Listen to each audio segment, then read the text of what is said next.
उसके बाद तीसरा है सारानुवाद। सारानुवाद का मतलब क्या होता है कि सार ग्रहण कर लेना, यानी कि उसका जिस्ट ले लेना। जैसे कि बहुत बड़े बड़े अभी जो भाषण चल रहा है, घंटों जो है भाषण देते हैं, तो वैसे ही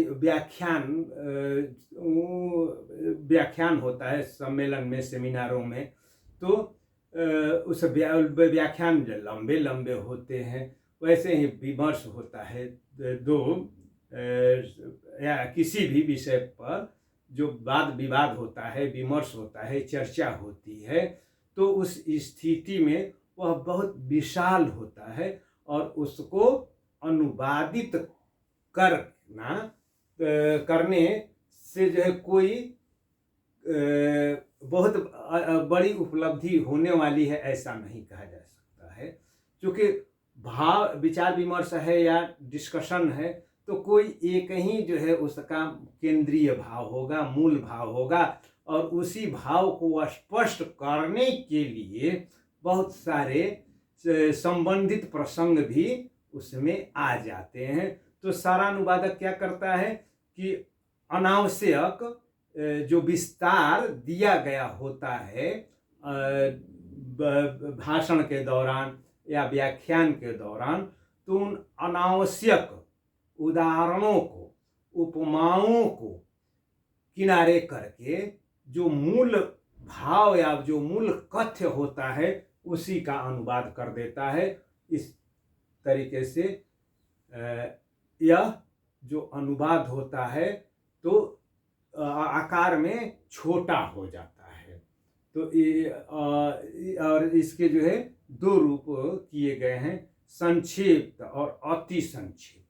यानी कि अखबार में देखते हैं जो अभी जो है मोदी जी का जो है भाषण हो रहा है, वो अभी कहीं भी जो है वो 45 मिनट से कम बोलते नहीं हैं, मगर अखबार में जो समाचार आता है तो यही सारानुवाद है कि कि 4-5 कॉलम में ही उनका पूरा भाषण का जो मुख्य बातें जो होती है वो सब आ जाती है, तो यह सारानुवाद होता है। और वहीं किसी अखबार में जो है 4 कॉलम में रहता है, और किसी अखबार में देखते होंगे कि एक कॉलम क्या आधा कॉलम, कहीं कहीं तो जो है 2-4 लाइन में ही निपटा दिया जाता है। तो यही जो है सारानुवाद है। उसके बाद जो है व्याख्यानुवाद। व्याख्या का मतलब होता है, हम लोग पढ़ते हैं बहुत पहले से ही, कि व्याख्या यानी कि विशेष रूप से उसको विस्तारित करके उसका विश्लेषण करना जो है व्याख्या है। तो इसमें क्या होता है कि जो सूत्र रूप में होता है उसको उसमें कुछ वैसे कथ्य या तथ्य या टर्म्स होते हैं जिनकी व्याख्या की जरूरत होती है, उसके स्पष्टीकरण की जरूरत होती है। तो जो अनुवादक जो होता है वह क्या करता है कि मूल पाठ में जो तकनीकी शब्द आए होते हैं या वैसे शब्द जिनके अर्थ को समझाने के लिए स्पष्टीकरण की जरूरत होती है, तो उन शब्दों की व्याख्या भी साथ साथ जो है करते चला जाता है। जैसे कि बिहारी के दोहे और कबीर की साखियाँ चूंकि 2 पंक्तियों की होती है, और तो मगर उसका अनुवाद हम करते हैं तो अनुवाद नहीं, व्याख्या करते हैं तो 2 पृष्ठ जो है कर देते हैं। तो वही स्थिति व्याख्यानुवाद के साथ है। जैसे कि और व्याख्यानुवाद भारत में यही अनुवाद जो है चलते ही रहा है। अंग्रेजों अनुवाद मोनियर विलियम्स के 1850-54 ईस्वी में जो अनुवाद की परिभाषा और जो मानक तय किए गए, इसके पहले तक अनुवाद की यही जो है पद्धति अपने यहाँ व्याख्यानुवाद जो है चलते रही थी। तो और व्याख्यानुवाद के सबसे जो है सटीक उदाहरण अष्टाध्यायी की पाणिनि पर लिखे गए वार्तिक, कात्यायन या बररुचि के वार्तिक, और पतंजलि मुनि का जो है महाभाष्य है, जिसमें वार्तिक में उन्होंने कात्यायन ने क्या किया कि पाणिनि जहाँ अस्पष्ट है उसको स्पष्ट किया, जहाँ कठिन दिख रहे हैं उसको आसान किया, चाहे जो है जो गलत कहा गया था उसको दुरुस्त किया गया। इसीलिए उक्तानुरुक्त दुरुक्तानाम की जो है परिभाषा दी बर्रुचि ने, किसमें स्पष्ट किया गया है। मगर यह पतंजलि को पसंद नहीं आया, तो उन्होंने अष्टाध्यायी पर महाभाष्य लिखा और पाणिनि के सूत्रों की व्याख्या की। और अष्टाध्यायी 20-25 पेज की किताब, अधिक से अधिक उसमें 4000 चुके सूत्र हैं, तो 25-30 पेज में वो किताब जो है निपट जाती है। मगर उसकी व्याख्या हजारों पृष्ठ में पतंजलि मुनि ने अपने महाभाष्य में किया है। और उसी जो सूत्र की, जो पाणिनि के एक एक सूत्र हैं, उस एक सूत्र की व्याख्या करने में भट्टोजी दीक्षित ने एक ही नहीं 3-3 पृष्ठ तक का सहारा लिया है। तो इसी को जो है व्याख्या अनुवाद कहते हैं। तो स्पष्ट है वो सूत्र रूप में है, यह व्याख्या या विस्तारी रूप में है। तो जैसे हम लोग सारानुवाद में देखे कि वह संक्षिप्त हो जाता है, मगर व्याख्या अनुवाद में क्या होता है कि यह मूल के कई गुना हो जाता है, यानी कि यह विस्तारित रूप में होता है। और चूंकि इसमें उसकी व्याख्या की जाती है और उसका जो है भाष्य यानी कि अर्थ दिया जाता है और उस अर्थ को स्पष्ट किया जाता है, इसलिए इसको भाष्यानुवाद भी कहते हैं। और साथ ही उसमें जो तकनीकी शब्द आए होते हैं उस पर टीका टिप्पणियां भी की जाती है, इसलिए इसको टीकानुवाद भी कहते हैं। अगला रूप है रूपांतर। रूपांतर का मतलब क्या होता है कि जो स्रोत भाषा का जो मूल ग्रंथ है, यानी कि जो मूल पाठ है, उस मूल पाठ में अंतर ला देते हैं। अगर जैसे कहानी है तो उसको कविता में कर देते हैं अनुवाद, या कविता है तो गद्य में अनुवाद कर देते हैं। तो जो यहाँ पर हम लोग जो है देखे कि गद्यानुवाद, पद्यानुवाद, नाट्यानुवाद, कथानुवाद, तो ये सब इसी रूपांतर, अगर इसका जो है रूपांतरण कर दिया जाता है, जैसे कि एक उदाहरण के द्वारा समझ लिया जाए कि शतरंज के खिलाड़ी प्रेमचंद की एक महत्वपूर्ण कहानी है, और उसी कहानी पर एक बहुत अच्छी शतरंज के खिलाड़ी फिल्म भी बनी थी। अच्छा है, सबसे जो है बढ़िया चर्चित भी है फणीश्वर नाथ रेणु की कहानी तीसरी कसम उर्फ मारे गए गुलफाम पर बनी फिल्म, जिस पर हीरो राज कपूर हैं। तो तीसरी कसम जो है फिल्म बनी थी, जिसका जो है गाना उड़ी उड़ी बैठे हलवैया दुकनिया, हलवा के सबर से ले लिया रे पिंजड़े वाली मुनिया, यह उसी तीसरी कहानी तीसरी कसम कहानी पर बनी हुई फिल्म है। तो इस प्रकार रूपांतरण जो कर दिया जाता है, और ऐसा ही तो ये रूपांतरण हो गया। उसके बाद वार्तानुवाद या आशु अनुवाद। वार्तानुवाद यानी कि दो भिन्न भाषा भाषियों के बीच वार्ता होती है। अब वो उस वार्ता में दोनों पक्ष अपने अपने बात को रखते हैं, मगर जो है दोनों एक दूसरे की भाषा से अपरिचित होते हैं। तो उस स्थिति में ये एक दूसरे की बात को समझेंगे कैसे?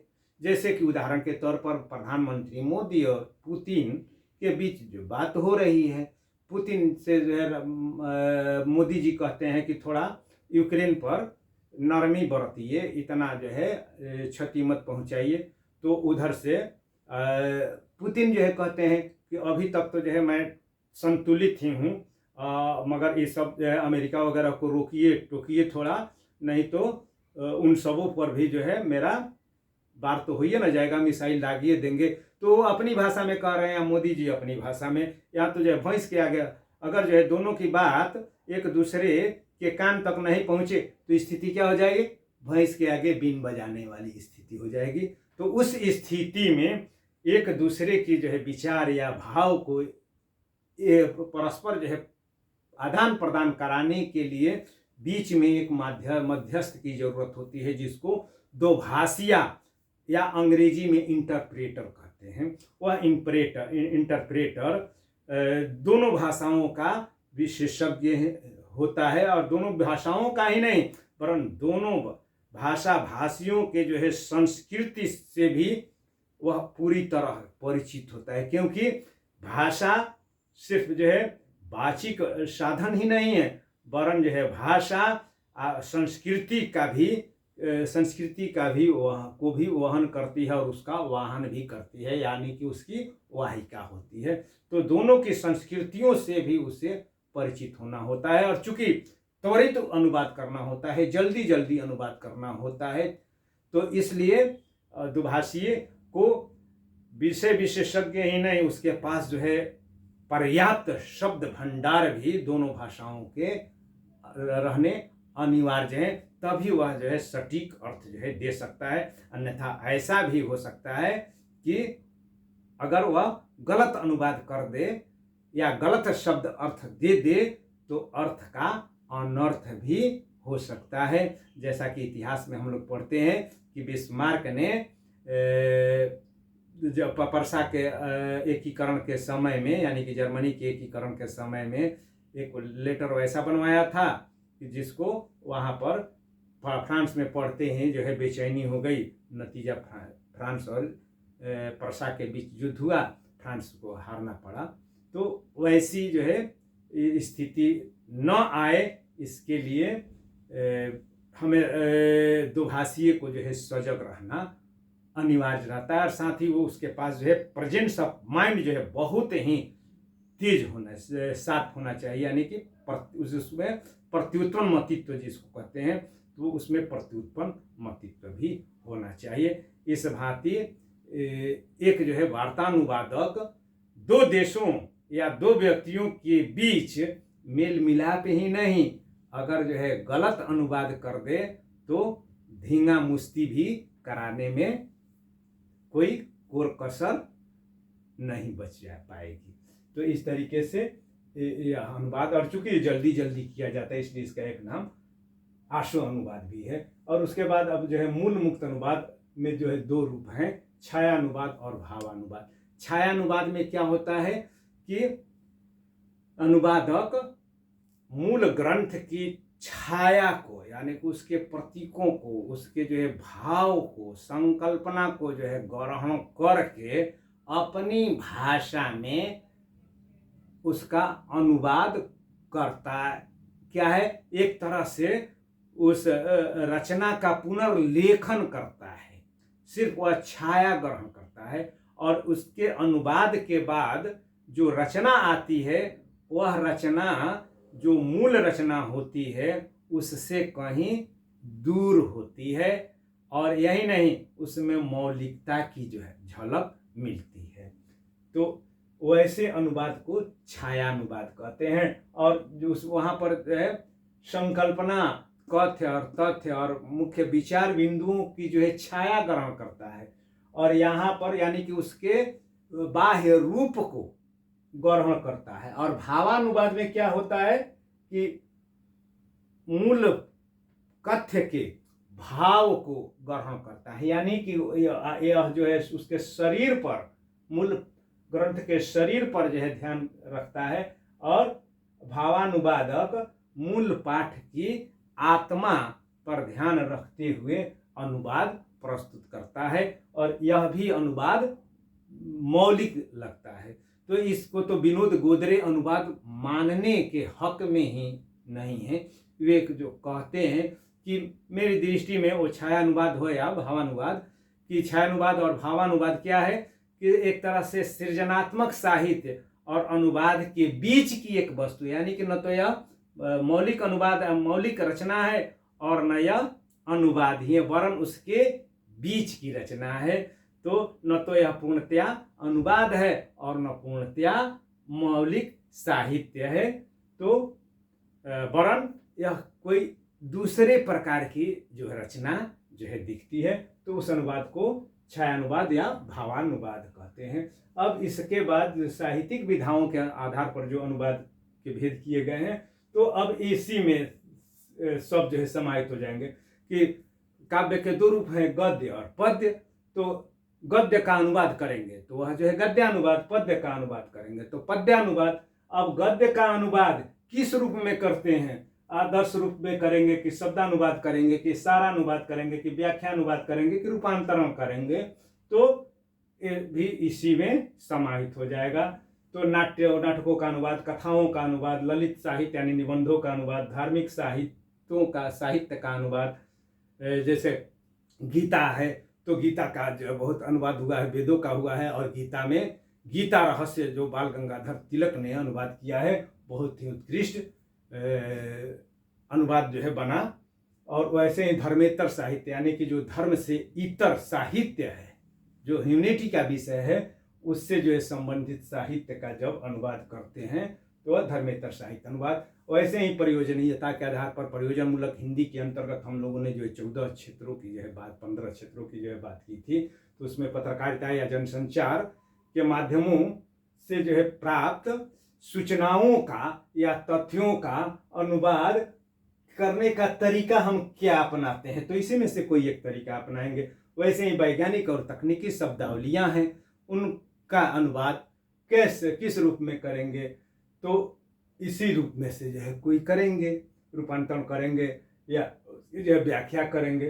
तो इस तरीके से प्रयोजनीयता के आधार पर भी जो अनुवाद के भेद किए गए हैं, तो यह एक तरह से विशेषीकृत भेद है। उसमें सबसे महत्वपूर्ण जो है पारिभाषिक शब्दावली का अनुवाद और कार्यालयी अनुवाद, यानी कि पारिभाषिक शब्दावली पर प्रयोजन मूलक हिंदी के अंतर्गत हम लोग संकेत में बात किए कि विधि के शब्द हो, कानून, विधि, कानून, मंत्रा, और जो है विभिन्न प्रकार के विज्ञान और तकनीकी के शब्द या जो अनुसंधान एक देश से दूसरे देश में प्रचारित प्रसारित करने होते हैं, तो वहाँ की स्थानीय भाषा में उसका अनुवाद किया जाता है, तो उस पर हम लोग अलग से विचार करेंगे। वैसे ही कार्यालयी अनुवाद में कार्यालयों में बहुत प्रकार के जो है पत्र आते हैं, आवेदन पत्र आते हैं, सूचनाएं आती है, निविदाएं होती है, कम्युनिक होते हैं, विज्ञप्तियां होती है,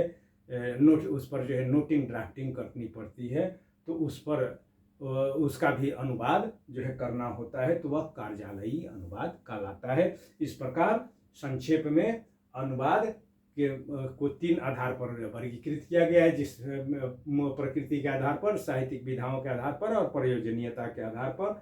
मगर इसमें से मूल और महत्वपूर्ण अनुवाद का प्रकार है मूल निष्ठ अनुवाद और मूल मुक्त अनुवाद, जिसका वर्गीकरण प्रकृति के आधार पर किया गया है। और इसमें कुल मिलाकर के 7 और 2 9 प्रकार हुए। आदर्श अनुवाद, जिसको सहजानुवाद और स्वाभाविक सटीक अनुवाद भी कहते हैं, और दूसरा शब्दानुवाद। आदर्श अनुवाद उत्कृष्ट कोटि का अनुवाद होता है और शब्दानुवाद को निकृष्ट कोटि का जो है माना जाता है। इसमें कृत्रिमता भी दिखती है। और सारानुवाद में बड़े बड़े भाषणों का, व्याख्यानों का सारांश जो है दिया जाता है, और व्याख्यानुवाद में जो ठीक उसके जो है विपरीत होता है। इसमें जो सूत्रबद्ध जो कथ्य और तथ्य होते हैं उनकी व्याख्या की जाती है, या उस पर जो है भाष्य दिया जाता है, व्याख्यान दिया जाता है, या उसकी का अर्थ टीका टिप्पणियों के साथ दिया जाता है। और रूपांतरण में रूप का ही जो है अंतर कर दिया जाता है। गद्य का है तो पद्य में हो सकता है, और गद्य में भी कहानी का है तो नाटक के रूप में या निबंध के रूप में या उपन्यास के रूप में जो रूपांतरण कर देते हैं, तो रूपांतरण अनुवाद है। वार्तानुवाद यानी कि 2 भाषा भाषियों के बीच विचारों के आदान प्रदान के लिए जो मध्यस्थ के माध्यम से, जिसको दुभाषिया कहते हैं, के द्वारा अनुदित प्रकार को वार्तानुवाद, और चूंकि यह तीव्र गति में होता है इसलिए हास्योनुवाद भी कहते हैं। और मशीनी अनुवाद में जो यहाँ पर शब्दानुवाद शब्दकोश के माध्यम से किया जा रहा था, यहाँ मशीनी अनुवाद में मशीन में संग्रहित शब्दों के जो है अर्थ में से सटीक, लगभग सटीक अर्थ खोज करके जो अनुवाद किया जाता है वह मशीनी अनुवाद है। और छायानुवाद और भावानुवाद में क्या होता है कि एक तरह से रचना का अनुवादक पुनर्लेखन करता है। बस आज भर इतना ही। अगर कहीं कोई जो है दिक्कत हो तो जो है फ़ोन कीजिएगा। और इसको परीक्षा चूँकि बहुत जल्दी होने वाली है, कल या परसों तरसों में परीक्षा होनी है, तो इसलिए इसको अपने मित्रों के बीच लाइक शेयर जरूर करना है। बहुत बहुत